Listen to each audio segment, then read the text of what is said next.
Assalamualaikum warahmatullahi wabarakatuh. Shalom, Om Swastiastu, Namo Buddhaya, salam kebajikan. Halo semua, perkenalkan, nama saya Azahra Imelta, bisa dipanggil Zahra, bisa juga dipanggil Email. Saya dari kelas 1F. Di sini saya akan menjelaskan materi mengenai pertumbuhan hukum perdata di Indonesia. Pertama-tama, apa sih hukum perdata itu?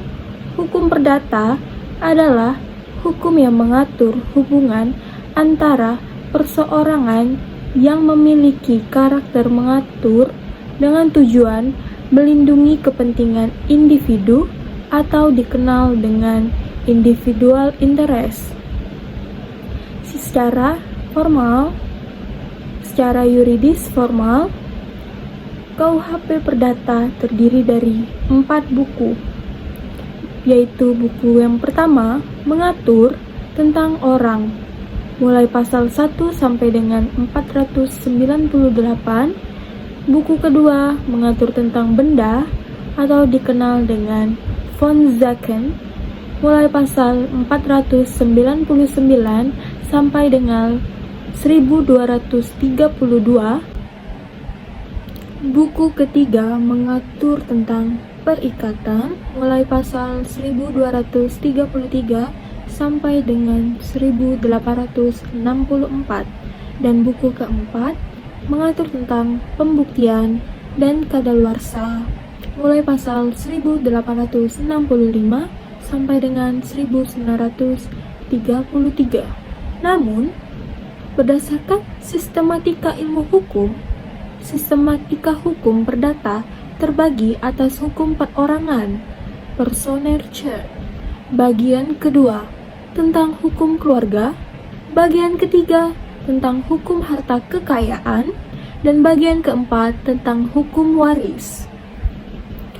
Berlakunya hukum perdata di Indonesia tidak terlepas dari banyaknya pengaruh kekuatan politik liberal di Belanda yang mencoba berupaya melakukan perubahan yang mendasar di dalam tata hukum kolonial. Kebijakan ini dikenal dengan sebutan De Bewijsrechtspolitiek berdasarkan asal akordansi. Maka, kodifikasi hukum perdata Belanda menjadi contoh bagi kodifikasi hukum perdata Eropa di Indonesia. Kodifikasi mengenai hukum perdata disahkan melalui Koninklijk Beswet tanggal 10 April 1838 dengan Stadblad 1838 nomor 12 yang dinyatakan berlaku sejak tanggal 1 Oktober 1838 dan melalui pengumuman Gubernur Jenderal Hindia Belanda tanggal 3 Desember 1847 dinyatakan bahwa sejak tanggal 1 Mei 1844 BW berlaku di Indonesia. Eksistensi hukum acara perdata sebagai hukum formil mempunyai kedudukan penting dan strategis dalam upaya menegakkan hukum perdata material di lembaga peradilan. Sebagai hukum formil, hukum acara perdata berfungsi untuk menegakkan, mempertahankan, dan menjamin ditaatinya hukum perdata material di dalam praktek pengadilan. Oleh karena itu, hukum perdata eksistensinya terkait erat dengan hukum acara perdata. Bahkan, keduanya merupakan pasangan satu sama lain yang tidak dapat dipisahkan. Meskipun demikian, peraturan hukum acara perdata yang ada sekarang ini cukup memprihatinkan, karena kemerdekaan kita sudah berlangsung selama hampir 74 tahun. Namun, hingga saat ini, Indonesia masih menggunakan hukum acara perdata produk dari peninggalan pemerintah Hindia Belanda, yaitu HIR dan RBG. Beberapa asas yang tergandung dalam KUH Perdata yang sangat penting dalam setiap perikatan, yaitu asas kebebasan berkontrak, asas konsensualisme, asas kepercayaan, asas kekuatan mengikat, asas persamaan hukum, asas keseimbangan, asas kepastian hukum, asas moral, asas kepatutan. Terdapat beberapa peraturan-peraturan yang berlaku dan diatur di luar KUH Perdata. Contohnya, dalam bidang pertahanan, yaitu Undang-Undang Nomor 5 Tahun 1960 tentang Peraturan Dasar Pokok Agraria yang dikenal dengan nama Undang-Undang Pokok Agraria UUPA, Hukum Perkawinan yang dikenal dengan Undang-Undang Nomor 1 Tahun 1974 tentang Perkawinan, Hukum Hak Tanggungan. Keberadaan hukum acara perdata yang merupakan warisan pemerintah Hindia Belanda belum mampu menjawab perkembangan kebutuhan masyarakat yang sangat dinamis.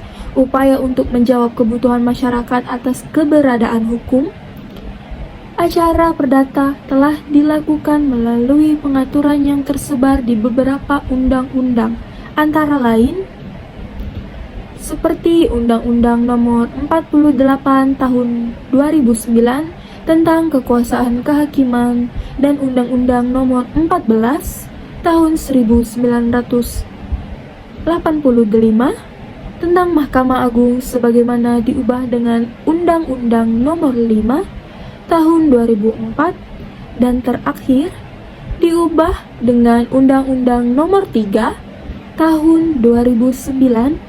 Pengaturan yang tersebar di banyak tempat ini berpotensi menimbulkan inkonsistensi dalam pelaksanaannya. Apalagi pengaturan mengenai hukum acara ini tidak diatur secara rinci, sehingga memerlukan peraturan pelaksana. Sayangnya, yang diamanatkan oleh undang-undang sehingga berdampak pada kesulitan dalam praktik pengadilan. Untuk mengatasi hal tersebut, maka Mahkamah Agung kemudian sesuai dengan kewenangannya membuat peraturan Mahkamah Agung atau yang disebut dengan Perma. Keberadaan Perma tersebut untuk menjawab proses peradilan perdata yang tidak dapat dikatakan efektif, cepat dan terjangkau, tidak seperti peradilan pidana yang mengenal acara pemeriksaan singkat dan acara pemeriksaan cepat untuk jenis perkara tertentu. Peradilan perdata yang mengacu pada Het-Herzien Indonesisch Reglement atau dikenal dengan HIR dan Reglement Buis-Duensten RBG atau RBG tidak memiliki mekanisme yang dianggap mudah untuk penyelesaian sengketa yang sederhana.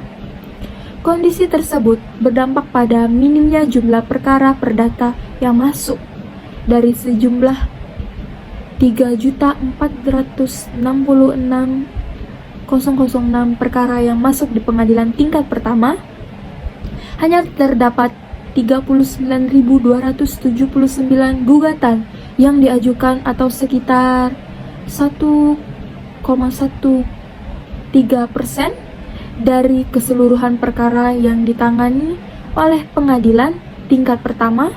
Laporan tahunan MA 2015 jika dibandingkan dengan jumlah usaha mikro, kecil, dan menengah UMKM sebanyak 57,9 juta. Yang berpotensi memiliki sengketa rasio jumlah perkara 0,067%, sangatlah kecil. Kondisi tersebut dijawab MA dengan membentuk mekanisme gugatan sederhana yang diatur dalam sebuah peraturan Mahkamah Agung Perma. Adapun ruang lingkup pembaruan hukum acara perdata yang harus diperhatikan setidaknya melalui 3 hal yang bersifat mendasar, yaitu pembaruan filosofis, yuridis, normatif, dan sosiologis. Pembaruan muatan filosofis dimaksudkan untuk mengkaji ulang relevansi konsep dasar dan asas-asas hukum acara perdata. Pembaruan muatan yuridis normatif dimaksudkan untuk mengevaluasi muatan dari norma-norma atau kaidah hukum positif yang berlaku sekarang ini. Sedangkan pembaruan muatan sosiologis dimaksudkan agar lahirnya suatu perundang-undangan baru tidak mendapat tangan dari masyarakat. Pembaruan hukum acara perdata memerlukan adanya rumusan-rumusan asas hukum acara perdata yang sesuai dengan falsafah hidup bangsa Indonesia. Dengan adanya asas-asas hukum acara perdata nasional tersebut, maka setiap adanya perubahan hukum harus berorientasi kepada asas-asas hukum tersebut, sehingga mampu menciptakan hukum yang mengayomi tanpa adanya diskriminasi dan juga melindungi masyarakat dari kewenang-wenangan kekuasaan, hukum yang berdimensi keadilan, dan juga hukum yang responsif terhadap fenomena perubahan serta konflik-konflik yang ada dalam realita kehidupan masyarakat. Begitulah penjelasan singkat dari saya mengenai sejarah pertumbuhan hukum perdata di Indonesia. Jika ada kesalahan kata, saya mohon maaf. Lebih kurang terima kasih. Wabillahi wal taufiq wal hidayah. Wassalamualaikum warahmatullahi wabarakatuh.